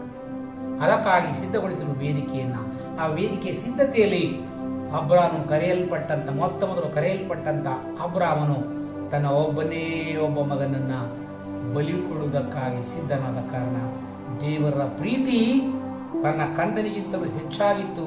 ಅದಕ್ಕಾಗಿ ಪ್ರೀತಿಯಿಂದ ತಗ್ಗಿಸಿಕೊಂಡ ತಂದೆಯ ದೇವರ ಚಿತ್ತಕ್ಕೆ ಮಣಿದು ವಿಧೇಯನಾಗಿ ಆತನು ಮೋರೆ ಬೆಟ್ಟ ತಪ್ಪಲನ್ನು ಹಚ್ಚಿದ. Price the lord. Hallelujah, hallelujah, hallelujah, hallelujah. ಕ್ಷಣದಲ್ಲಿ ನಾವು ಕಣ್ಣುಗಳನ್ನು ಮುಚ್ಚಿ ಧ್ಯಾನಿಸುವ. ದೇವರೇ, ನೀವು ಎಂತ ಅಮೋಘ ಪ್ರೀತಿ, ನೀವು ಕರೆಯಲ್ಪಟ್ಟಂತ ಅಬ್ರಹಾಮನನ್ನು ಕರೆದು ಎಂತ ಪ್ರೀತಿ. ಲೋಕದ ಭವಿಷ್ಯ ದಿನಗಳಲ್ಲಿ ನಿಮ್ಮ ಪ್ರೀತಿಯನ್ನ ಈ ಭೂಮಿಯಲ್ಲಿ ಬಿತ್ತುವುದಕ್ಕಾಗಿ ಅಬ್ರಹಾಮನನ್ನು ಆಯ್ದುಕೊಂಡಿರಿ.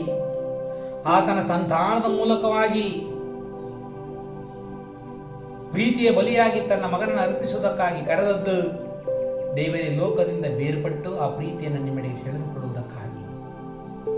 ಈಗ ನಾವು ಮೋರೆಯ ಬೆಟ್ಟದ ತಳದಲ್ಲಿ ನಿಂತುಕೊಂಡು ಧ್ಯಾನಿಸುತ್ತಿದ್ದೇವೆ. ಮಗನು ತಂದೆಯನ್ನ ಪ್ರಶ್ನಿಸುತ್ತಾನೆ, ಅಪ್ಪ,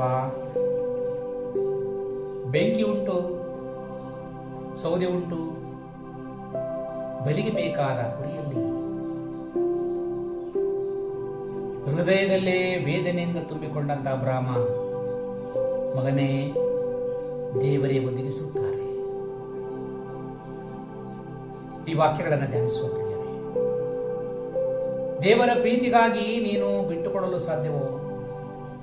ಒಂದು ದಿನ ನಿನ್ನನ್ನು ಪ್ರಶ್ನಿಸುವಾಗ, ನಿನ್ನ ನಾಮದಲ್ಲಿ ನಾನು ಅದ್ಭುತಗಳನ್ನು ಮಾಡಿದೆ, ದೆವ್ವಗಳನ್ನು ಬಿಡಿಸಿದೆ, ನಿಮ್ಮ ನಾಮದಲ್ಲಿ ನಾನು ಪ್ರಬೋಧಿಸಿದೆ, ನಿಮಗೆ ಸಾಕ್ಷಿಯಾಗಿದ್ದೆ. ಹಾಗಾದರೆ ಈ ಪ್ರೀತಿ ಸತ್ಯ ಪ್ರೀತಿಯೋ ಕಪಟ ಪ್ರೀತಿಯೋ? ನಾನು ಸ್ವರ್ಗದ ಹಾದಿಯನ್ನು ಹುಡುಕುತ್ತಾ ಇತರಿಗೆ ಸ್ವರ್ಗದ ದ್ವಾರವನ್ನು ಮುಚ್ಚಿರುವಾಗ ನನ್ನ ಮತ್ತು ನಿನ್ನನ್ನ ಪ್ರಶ್ನಿಸುವಂತ ಪ್ರಭುವಿನ ಮುಂದೆ ನಾವು ನಿಂತುಕೊಂಡು ಧ್ಯಾನಿಸುವ. ದೇವರೇ, ಈ ವಾಕ್ಯಗಳನ್ನು ಅರ್ಥೈಸಿಕೊಂಡು ನಿಗೂಢವಾಗಿ ನನಗೂ ಮತ್ತು ನಿಮಗೂ ಮಧ್ಯದಲ್ಲಿರುವಂತಹದ್ದುಗಳನ್ನ ಏನೆಂಬುದಾಗಿ ಅರ್ಥೈಸಿಕೊಳ್ಳುವಂತ ಪವಿತ್ರಾತ್ಮನಿಂದ ನಮ್ಮನ್ನು ತುಂಬಿಸಿ. ನಿಮ್ಮ ಅಮೋಘವಾದ ಪ್ರೀತಿಯನ್ನು ಹಂಚಿಕೊಳ್ಳಲು ಅಂದು ಕಲ್ವಾರಿಯ ಬುಡದಲ್ಲಿ ಮಾತೆ ಮರಿಯಾಳ ಜೊತೆಯಲ್ಲಿ ನಾವು ನಿಂತಿದ್ದೇವೆ. ಆ ಬಲಿ ಹತಕ್ಕಾಗಿ, ಈ ಬಲಿ ಹತಕ್ಕಾಗಿ. ಹಾಗಾದರೆ ನಾನು ನೋಡುವ ನೋಟಕ್ಕೂ ಅಥವಾ ಯಾವುದಕ್ಕಾಗಿ ನಾನು ಸಿದ್ಧನಾಗಿದ್ದೆ, ಯಾವ ಸ್ಥಾನದಲ್ಲಿದ್ದೇನೆ ನಾನು ನಡೆಸಿಕೊಡ್ರಿ. ಅರ್ಥೈಸಿಕೊಳ್ಳುವಂಥ ದಿವ್ಯ ಜ್ಞಾನವನ್ನು ದಯಮಾಡಿಸಿ. ಪರಮ ಪರಿಶುದ್ಧರಾದ ದೇವರೇ, ನಿಮ್ಮ ಆತ್ಮನ ಶಕ್ತಿ ನಮಗೆ ಕ್ಷಮಿಸಲಿ. ವಿಶ್ವಾಸದಿಂದ ಅರ್ಥೈಸಿಕೊಳ್ಳುವಂಥ ಆತ್ಮದ ಕಣ್ಣುಗಳನ್ನು ಎಲ್ಲರೊಳಗೆ ತೆರೆಯಿರಿ. ನಿಮ್ಮ ಪ್ರೀತಿಯನ್ನ ಸವಿಯುವಂಥ ಅನುಗ್ರಹದ ದ್ವಾರವನ್ನು ಬಿಚ್ಚಿರಿ. ನಮ್ಮೊಬ್ಬೊಬ್ಬರನ್ನ ತಗ್ಗಿಸಿಕೊಳ್ಳುವಂಥ ವರದಾನವನ್ನು ತುಂಬಿಸಿ ಬಲಪಡಿಸಿರಿ ಸ್ವಾಮಿ. ಇದಕ್ಕಿರುವಂಥ ಎಲ್ಲ ಲೋಕದ ಅಡ್ಡಿಗಳು ಮುರಿಯಲಿ, ಎಲ್ಲ ಶೋಧನೆಗಳು ಮುರಿಯಲಿ, ಅಂಧಕಾರ ಶಕ್ತಿಗಳು ಮುರಿಯಲಿ, ದುರಾತ್ಮನ ಕಟ್ಟುಗಳು ಮುರಿಯಲಿ, ಕುಟುಂಬದಲ್ಲಿರುವಂಥ ಪ್ರೀತಿಯ ಕೊರತೆಯ ಪಿಡುಗು ಮುರಿಯಲಿ, ಕುಟುಂಬದಲ್ಲಿರುವಂಥ ಎಲ್ಲ ವೇದನೆಗಳು, ರೋಗದ ಅವಸ್ಥೆಗಳು, ಪಾಪದ ಮೂಲಗಳು ನಾಚಿಸಿ ಹೋಗಲಿ. ಪ್ರತಿ ಕುಟುಂಬವು ಪ್ರೀತಿಯಿಂದ ತುಂಬಿಸಲ್ಪಡಲಿ. ಎಲ್ಲಿ ಪ್ರೀತಿ ಇದೆಯೋ ಅಲ್ಲಿ ಭಯವಿಲ್ಲ, ರೋಗವಿಲ್ಲ, ಬಾಧೆ ಇಲ್ಲ, ಕಷ್ಟವಿಲ್ಲ, ದುಃಖವಿಲ್ಲ, ಕಣ್ಣೀರವಿಲ್ಲ. ಎಲ್ಲವನ್ನ ಸಹಿಸಿಕೊಳ್ಳುವಂಥ ಪ್ರೀತಿಯಿಂದ ತುಂಬಿಸಿ. ನಿಮ್ಮ ಅಗಾಧ ಪ್ರೀತಿಯನ್ನು ಅರ್ಥೈಸಿಕೊಳ್ಳುವಂಥ ಆತ್ಮದ ಕಣ್ಣುಗಳಿಗೆ ಇರಿಸಿ. ಎಲ್ಲ ರೋಗಿಗಳನ್ನು ಬಿಡುಗಡೆಗೋಸ್ಕರ ಪ್ರಾರ್ಥಿಸುವ. ದೇಹದ ಒಳಾಂಗಗಳಿರುವಂಥ ಎಲ್ಲ ರೋಗದ ಅವಸ್ಥೆಗಳು, ಹೃದಯ, ಕಿಡ್ನಿ, ಲಿವರ್, ಸ್ಪ್ಲೇನ್, ಗರ್ಭಾಶಯಗಳು, ಎಲ್ಲ ರೋಗದ ಅವಸ್ಥೆಗಳು ಯೇಸು ನಾಮದಲ್ಲಿ ಬಿಡುಗಡೆ ಹೊಂದಲಿ ಎಂಬುದಾಗಿ ರೋಗಕ್ಕೆ ನಾನು ಆಜ್ಞಾಪಿಸಿದ್ದೇನೆ.